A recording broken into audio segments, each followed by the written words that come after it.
Middle east में बढ़ते तनाव के बीच सऊदी अरामको की रास तनूरा रिफाइनरी पर ड्रोन हमला हुआ। यह हमला ईरान से जुड़े तत्वों द्वारा किए जाने की रिपोर्ट है। रिफाइनरी की क्षमता करीब 5.5 लाख बैरल प्रतिदिन बताई जाती है और इसे सऊदी अरब की प्रमुख प्रोसेसिंग यूनिट्स में गिना जाता है। हमले के बाद रिफाइनरी परिसर में छोटी आग लगी, जिसे जल्द काबू में कर लिया गया। एहतियात के तौर पर संचालन अस्थायी रूप से रोका गया। हालांकि किसी बड़े नुकसान या जनहानि की सूचना नहीं है। इसका असर समुद्री मार्गों, खासकर स्ट्रेट ऑफ हॉर्मुज में जहाजों की आवाजाही पर भी दिख रहा है। हमले के बाद वैश्विक बाजारों में ब्रेंट क्रूड की कीमतों में 10 से 13% तक उछाल दर्ज किया गया और दाम 80 से $82 प्रति बैरल के करीब पहुंच गए। ये बढ़ोतरी सीधे सप्लाई रुकने से ज्यादा जियोपॉलिटिकल रिस्क के कारण है। भारत अपनी कुल जरूरत का 85 से 90% कच्चा तेल आयात करता है।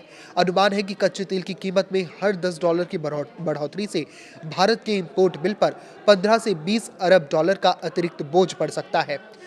अगर कीमतें लंबे समय तक ऊंची रही तो पेट्रोल और डीजल 5 से 10 रुपए प्रति लीटर तक महंगे हो सकते हैं। इससे ट्रांसपोर्ट, खाद्य और मैन्युफैक्चरिंग लागत बढ़ेगी और महंगाई पर दबाव आएगा। भारत सऊदी अरब से मुख्य रूप से कच्चा तेल आयात करता है, न कि प्रोसेस्ड पेट्रोलियम प्रोडक्ट्स। रास तनूरा एक रिफाइनरी है, जबकि क्रूड प्रोडक्शन फील्ड्स और बड़े एक्सपोर्ट टर्मिनल्स पर सीधा असर नहीं पड़ा है। सऊदी अरब के पास अन्य निर्यात मार्ग और टर्मिनल भी है और उसका कुल उत्पादन अभी जारी है।